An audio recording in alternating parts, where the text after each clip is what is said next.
Hello, my dears. I'm still here at the Globe Theatre in London with Harry Stotle, and we're talking about this strange experience that he's had watching actors without masks. I think when Othello first appeared, he leaned over to me and said, at last, he said this in ancient Greek, of course, at last an actor with a mask. And I had to say, no, it's not a mask. That's his skin. And Aristotle turned and stared at me, thinking, this man's an idiot. But eventually he grasped it. And I'm sending you another a little video. It may be that on this video you're able to see that the location, according to the video of myself, is not in fact the Globe Theatre in London. More strangely, it's the Woodstock acupuncture clinic. I'm not at the Woodstock acupuncture clinic, although it would do me no harm to be there. And there's a very nice lady who does acupuncture there. I once had some needles stuck into my skin. Didn't do any good, but it didn't do any harm either. But it's simply that's the address that comes up, and it doesn't seem to want to take my address. So I'm very happy to be addressing you from... Luckily, you can't see the rest of my body with all the pins stuck into it, from the Woodstock Acupuncture Clinic, a.k.a. the Globe Theatre, London. So back to Othello the Moor of Venice. And one point I wanted to add to what I said to you about strangely, not strangely at all, but noticeably, Iago never refers to Othello as Othello, and always calls him the Moor, or his Moorship, or the Moororama. There are various things that, like the character in The Big Lebowski, the dude, who says, you can call me dude, or Dudorama, or his dudeship. And he refers to Othello as his Moorship early on in the play. But the point is, by calling him the Moor all the time, it's like he says the black man, rather than saying, Obama, saying our president, the black man. So although it's not clear to us, partly because we don't really know who Moors are, and there's even a vague thought that certainly I encountered when I was first introduced to Shakespeare in my teens, that Moors were actually white people. This was an attempt to,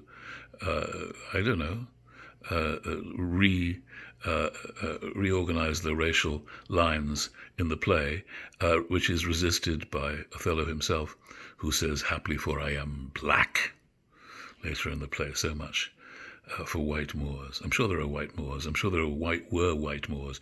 Moors are from Morocco. That's where Moor comes from. It is true that there are very few black Moroccans, but there are some. Anyway, as we proceed at the opening of the play, before an astonished Harry Stotle, it's Roderigo, Iago's friend and slave, really, is questioning Iago's behavior and saying to him, but you say you hate this guy, so why do you stick with him? Why do you stick with the job? And Roderigo says, I wouldn't follow him. And Iago says, I follow him to serve my turn upon him. It's clear enough. We cannot all be masters, nor all masters can be truly followed. You shall mark, notice, many a duteous and knee-crooking knave. There's somebody crooking the knee, but he's a knave. He's not a truthful person. That, doting on his own obsequious bondage, he dotes on his bondage, something that we find a lot in humanity. People love their enslavement. They dote on their bondage, obsequious, which is profoundly yielding. Their own obsequious bondage wears out his time, much like his master's ass. Not what Americans call an ass, but the donkey. He wears out his time. He basically, he's a time-serving person. Time goes by in his service for the Moor, much like the Moor's donkey, for naught but provender, like the donkey, he gets nothing out of it except his feed, provender. And when he's old, cashiered. When he gets old and useless, they fire him, pretty much as at the moment Trump and the Republicans are saying, we'd rather get rid of these old people. They have to die anyway. So let's let them die, open up the country, get back in the streets, and ignore the fact that old people are dropping everywhere. So what? So what? So this kind of a servant, Iago says, adores his enslavement and finds himself in the end kicked out into the street when he's old. Whip me, such honest knaves, says Iago, quite rightly. And whip me such honest knaves, rather like saying, I love me some scrambled eggs this morning. Whip me such honest knaves, so-called honest, not really honest. Take people like that. A knave is not honest. Whip 'em, as far as I'm concerned. Says Iago. Others there are, because he has three kinds, others there are who, trimmed in forms and visages of duty, they wear the mask. They're trimmed, they're dressed in the forms, the behavior, and the faces, the expressions of dutiful people, keep yet their hearts attending on themselves. So they are their own real master, and throwing but shows of service on their lords, do well thrive by them. And when they have lined their coats, so these guys are careful to save up money. They don't give their souls away, even though they pretend to be faithful and loyal servants. Do well thrive by them, and when they have lined their coats, lined their pockets, do themselves homage. They basically wind up as their own masters, because they've lined their pockets while pretending to be utterly devoted to their lord. And Iago says, these fellows have some soul. They're not fools. And such a one I do profess myself. Says that's me, really. For, sir, it is as sure as you are Roderigo. Were I the Moor, I would not be Iago. In following him, I follow but myself. Heaven is my judge, not I, for love and duty, but seeming so, for my peculiar end. For when my outward action doth demonstrate the native act and figure of my heart in complement extern, that's to say, if my outward self were truly expressing my interior self, the native act and figure of my heart, in complement extern, externalizing a complementary feeling, if I showed the truth in my face, and this is, I think, very interesting to Aristotle, 'tis not long after, but I will wear my heart upon my sleeve for doors to peck at. And he says, I will soon be revealing my heart. I'll wear it on my sleeve. And that's an expression that, of course, has gone into the language, wearing your heart upon your sleeve, but here it is invented by Shakespeare. For doors to peck at, jackdaws. So if I start truthfully representing what's inside me, soon enough I'll be wearing my heart on my sleeve, and you will see that the crows come and peck at my heart. So I'm not going to be such a fool as to show my true feelings. And he ends with this wonderful line, I am not what I am. Wonderful teasing line, and which reads and runs many different ways. I am not what I am. He said, I am not what I seem not what I am. I am not what I am. In fact, Roderigo is a bit daunted by this. He has really no reply. He says, what a full fortune does the thick lips, which is another way of referring to Othello, the thick lips, which shows you that he's not the kind of Moor that people used to portray as what Othello should really look like, a big, tall, strong, thin-lipped white man. No, he's referred to as the thick lips, and we know that it's a distinctive characteristic that affords Rodrigo and anybody else this nickname. What a full fortune does the thick lips owe if he can carry it thus. He's going to be in trouble.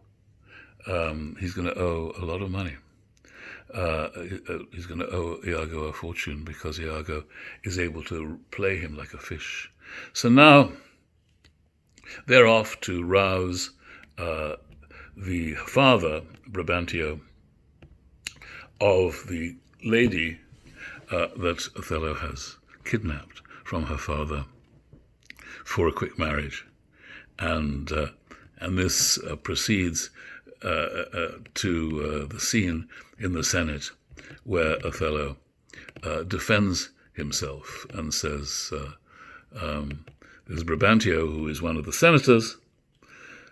I'm sorry, I should really be going one of the senators of Venice, one of the senior politicians. He takes Othello to court, as it were, and there's a scene in the Senate with a wonderful speech in which Othello introduces himself to us by virtue of his defense of a famous speech, of his defense of having seized his daughters. To your grave ears I'll present how I did thrive in this fair lady's love, and she in mine. And the Duke of Venice says, say it, Othello. Behind all this lies the fact that Venice is actually being threatened by a Turkish fleet, referred to as the Turkish preparation, which always sounds to me like something you might use for ulcers in an embarrassing place. I'm using the Turkish preparation, and it's actually much better now. Anyway, the Turkish preparation was something quite else. It was the Turkish fleet. And to defend Venice against the Turks, they need Othello. So this is actually a rigged trial, which appears at the time to be a proper trial with Brabantio, the father of the lady stolen away, who's here in the court. Brabantio making his point, he stole my daughter away, and Othello saying, no, she went of her own free will. Jamaica, no. In fact, behind this is, as you'll see, a totally rigged trial. So Othello says, her father loved me. This is Brabantio, who's now so angry. Oft invited me, still questioned me the story of my life from year to year, the battles, sieges, fortunes that I have passed. So Brabantio, like anybody else, loves war stories. I ran it through even from my boyish days to the very moment that he bade me tell it, wherein I spake of most disastrous chances, of moving accidents by flood and field, of hairbreadth scapes in the imminent deadly breach, of being taken by the insolent foe and sold to slavery, of my redemption thence, and portents in my travels history, wherein of Anta's vast, these are vast caves, the world that you've seen, Anta's vast and deserts idle, rough quarries, rocks and hills whose heads touch heaven. It was my hint to speak. He liked me to tell these adventure stories. Such was the process. And of the cannibals that each other eat, the anthropophagi, and men whose heads do grow beneath their shoulders. Anthropophagi is just, I don't know whether there were such things or Shakespeare is inventing the term, but it means man-eaters. And men whose heads do grow beneath their shoulders. So all sorts of wonderful National Geographic freaks. This to hear would Desdemona, the daughter, seriously incline. But still the house affairs would draw her thence, whichever as she could, with haste dispatch she'd come again, and with a greedy ear devour up my discourse. So it was sweet. Desdemona would incline, she'd lean in, and then somebody would say, Desdemona, we need you for the washing up. And she'd go, I'll be right back, and she'd disappear. And then she'd come back as soon as she could, and then she'd come again and with a greedy ear devour up my discourse, which I, observing, took once a pliant hour, took an obliging moment, and found good means to draw from her a prayer of earnest heart that I would all my pilgrimage dilate. And to dilate is simply to open up, that I would tell her the whole story of his life as a pilgrimage, his adventures, whereof by parcels she had something heard. So she'd heard bits between being called away to do the washing up. She'd heard parts of it, she'd like to hear the whole thing, but not intentively. I did consent, and often did beguile her of her tears. I cheated her of her tears. I made her cry when I did speak of some distressful stroke that my youth suffered. Something that went wrong was a distressful stroke suffered in his youth. My story being done, she gave me for my pains, for this what I'd suffered, a world of sighs. She swore in faith 'twas strange. 'Twas passing strange. Passing means surpassing, exceedingly. Passing is short for surpassing. 'Twas passing strange. 'Twas pitiful. 'Twas wondrous pitiful. She wished she had not heard it. Yet she wished that heaven had made her such a man. So she's clearly taken with him. She thanked me and bade me, if I had a friend that loved her, I should but teach him how to tell my story, and that would woo her. Upon this hint, I spake. I spoke out, I spoke up. She loved me for the dangers I had passed, and I loved her that she did pity them. This only is the witchcraft I have used. Here comes the lady, let her witness it, because the immediate accusation, of course, not confined to a black man stealing the heart of a man's daughter, could have been anybody, but the fact that it's a foreigner, it's a stranger, it's a black man, the idea of him practicing witchcraft in order to steal the daughter's heart comes more readily to mind than if it had been somebody else courting her. Not, I think, Iago, for instance. Roderigo is madly in love with her, but is probably not quite classy enough for Brabantio to want to marry Desdemona off to him. And the Duke sorts the entire trial, as it were, out with one sentence. I think this tale would win my daughter too. That's the end of poor old Brabantio, and from that moment the field is Othello's. Although Brabantio says, let my daughter speak if she confess that she was half the wooer. Destruction on my head if my bad blame lights on the man. So I like that moment when he says that. He says, if she says that she was 50-50 in there with him, then may I never make the horrible mistake of blaming Othello. Come hither, gentle mistress. Do you perceive in all this company where you most owe obedience? Who in this great gathering, to whom do you owe obedience? And she basically says, I am hitherto your daughter, but here's my husband. And she says, my loyalty is now due to the Moor, my lord. And Brabantio says, God be with me, I have done. And he's bitter. He says, I had rather to adopt a child than get it. I'd rather have adopted one than sired it and feel the keenness of this pain.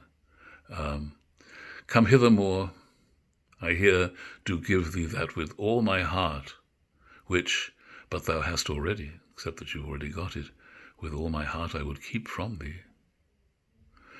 For your sake, Jewel, he says to her, I am glad at soul I have no other child, for thy escape would teach me tyranny to hang clogs on them. Fortunately I don't have another child, because I would tyrannize them, I would lock them away from the world so that they didn't give their heart to somebody that I didn't necessarily approve of. Although, of course, he did approve of Othello, he adored him, but how many people would fawn upon a hero, a warrior like Othello?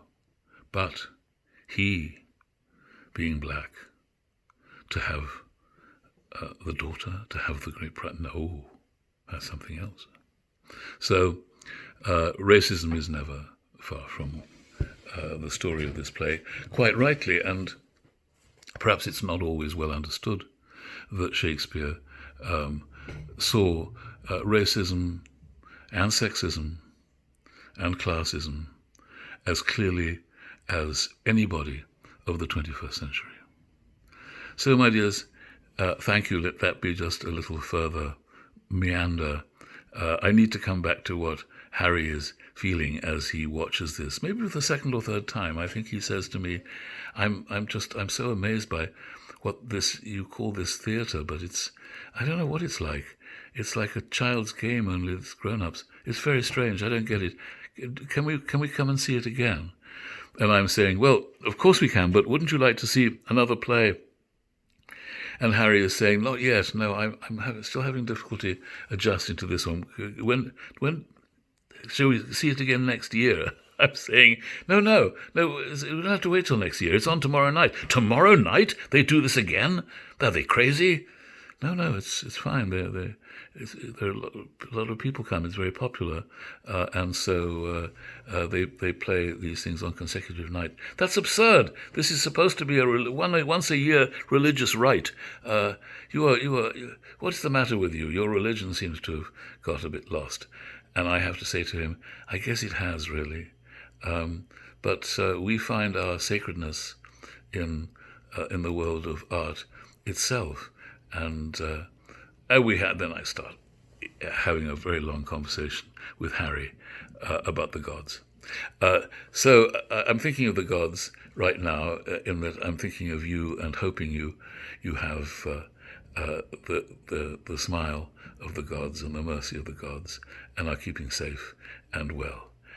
So, my dear ones, it's Thursday. Whatever this Thursday is, Thursday the 26th.